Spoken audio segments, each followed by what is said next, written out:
G904 재질인데 색깔 고민하고 계신 분들 요거 보면 결론 납니다. 자동차 도색하는 정비공장 사장이 얘기합니다. 지금도 페인트가 좀 묻어, 여기 막 있는데 페인트가 묻어 있습니다. 막 검은색 페인트 묻어 있죠. 오늘도 도색, 저희 직원들이랑 같이 도색하고 하루에 뭐 10대씩 도색합니다. 도색 전문 공장에서 제가 말씀드립니다. 일단 이번에 G90으로 넘어오면서 색깔이 몇 개가 생겼습니다. 일단 우유니 화이트는 UYH인데요. 제가 타는 색깔이기도 하고요. 원래 있던 색깔입니다. 세빌 실버도 원래 있던 색깔이고요. 마칼루 그레이도 원래 있던 색깔입니다. 비크 블랙 원래 있었고요. 마우이 블랙이라고 새로 생겼습니다. 한라산 그린 새로 생겼고요. 카프리 블루라는 색상도 새로 생겼습니다.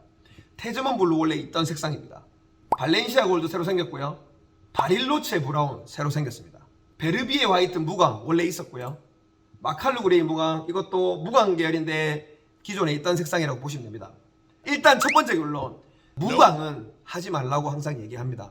저희 공장도 사실 머리가 아파요. 무광 오면은 사실 색상 맞추기가 정말 힘듭니다. 타시는 분들은 관리하는 게 어렵지 않다고 합니다.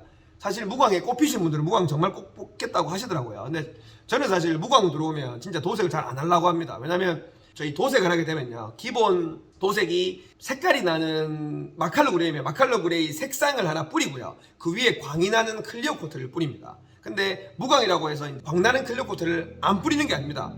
무광 클리어를 또 뿌립니다. 마칼루 그레이 뿌리고 베르비에 화이트 뿌리고 그 위에 베이스 코트라고 하는 그 페인트를 보호하는 클리어 코트를 뿌리긴 하는데 광이 안 나는 클리어 코트를 뿌립니다. 근데 이게 어려운 게 베이스 페인트를 뿌리고 무광 클리어를 뿌리면 그 무광 페인트 자체가 색상이 또 색감이 좀 변합니다. 그리고 뭐 무광 클리어 코트 페인트를 한 번 뿌리느냐 두 번 뿌리느냐 따라서 또 색상이 또 변하기도 해서요, 이게 참 애매합니다.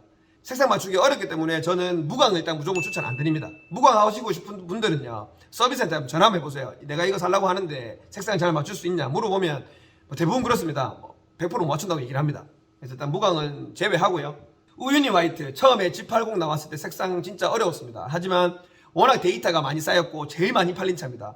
여느 정도냐도 마찬가지지만 잘 맞출 수 있습니다. 수리 금액은 화이트 펄이기 때문에 다른 차 색상보다 작업 공정이 하나가 추가되고 페인트도 추가가 되기 때문에 금액은 더 비쌉니다. 하지만 색상은 이제 막 어렵지는 않게 맞출 수 있습니다. 하지만 쉬운 색상은 아닙니다. 근데 이제 깊이 해야 될 색상까지는 아니라는 거 설명드리고요. 세비 실버는요, 색상도 그렇게 이쁜지는 모르겠지만 추천드리고 싶지도 않아요. 많이 팔린 색상이 아니라서 데이터가 많이 없습니다.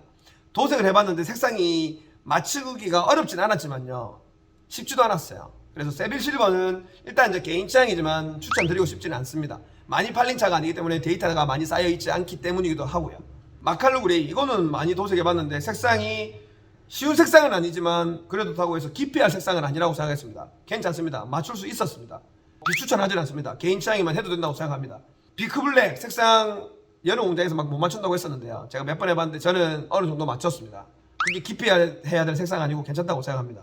이번에 생긴 마우이 블랙이라고 해서요, 진짜 정말 진한 검정인데요, 진짜 막 새까만 검정, 이거 제 생각에 색깔 진짜 이쁠 것 같아요. 색상 도색을 안 해봤지만 검은색은 도색하기 쉬워요.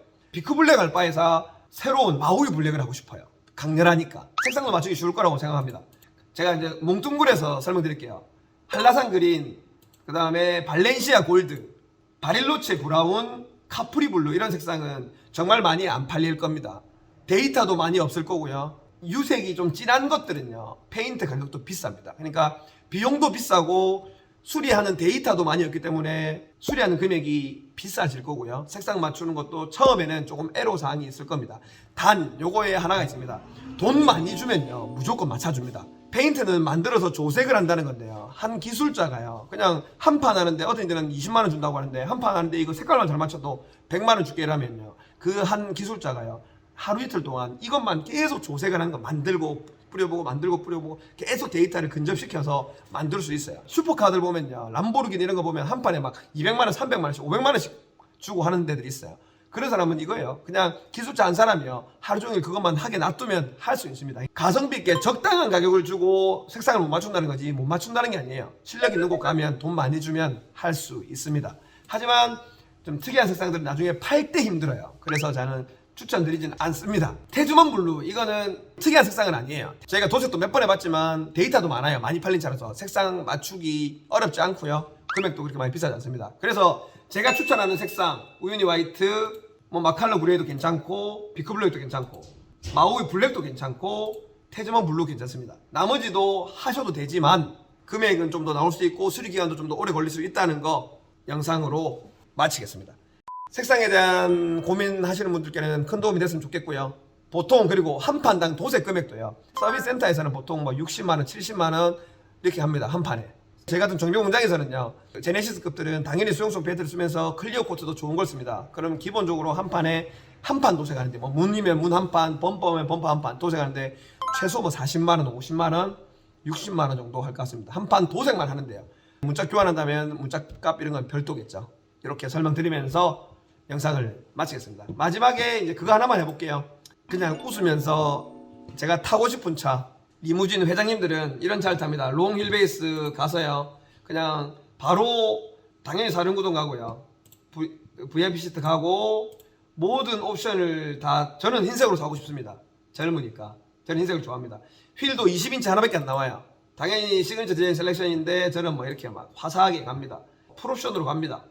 쭉쭉 가면요. 파노라마부터 해서 다 넣는 건데 완전 그냥 다 넣어야죠. 완전 다 넣어가지고 하면은 풀옵션가는 1억 8,050만원입니다. 마이바보다 훨씬 싸요. 훨씬. 마이바는 이거보다 훨씬 비싸거든요. 이거는 벤츠 한 S400 정도, S500 정도 살 가격인데요. 저는 요거 살 겁니다. 벤츠 S보다 이게 더 좋을 거라고 생각해요. 아니 기대를 해봅니다. 저는 제네시스를 사랑하니까요. 감사합니다. 쇼룸미TV의 봉대표였고요. 우리나라 제네시스 차가 이렇게 발전하고 있는 거에서 기분이 좋고요. 이번에 에어 서스펜션이 처음으로 장착이 되는데 큰 기대를 하고 있고 문제가 없었으면 좋겠습니다. 저도 G80을 타지만요. G90 타는 그날까지 열심히 하겠습니다. 감사합니다. 봉대표의 톡타임, 오늘은 부동산 얘기가 아닌 정치 이야기입니다. 이 정비공장 사장한다는 놈이 뭐 자동차 얘기 안 하고 부동산 얘기, 주식 얘기, 비트코인 얘기 하질 않나. 이제는 정치 얘기까지 하노 이렇게 얘기하시겠죠. 네, 맞습니다. 합니다. 정치 얘기는 사실 재테크 하는 사람들한테 빠질 수가 없어요. 특히 부동산에는 정말 중요합니다. 주식도 뭐 공매도, 뭐 비트코인은 세금을 때린다 많이, 이런 정책을 다 만드는 곳이 국회고요. 국회에서 일하시는 곳이 국회의원들이고 정치인들입니다. 그 중에 1등이죠. 우리나라의 대통령을 뽑는 날이 70일도 남지 않았습니다. 한 2달밖에 안 남았습니다. 진짜 이제 대통령이 바뀔 날이 얼마 안 남았어요. 젊은 사람들도 그렇고 뭐 유튜브에 정치 관심 없으신 분들도요. 정치에 꼭 관심을 가지시고 어떤 당을 뽑을지, 어떤 인물을 뽑을지 꼭 잘 정하셔서 투표를 꼭 하시기를 권해드립니다. 특히 부동산은요 정말 중요합니다. 정치인들이 누가 되는지, 국회의원이 누가 되는지, 그 다음에 대통령이 누가 되는지가 제일 중요합니다. 왜냐하면 특히 부동산은 좌우 우로 갈려서 정책이 조금 반대입니다.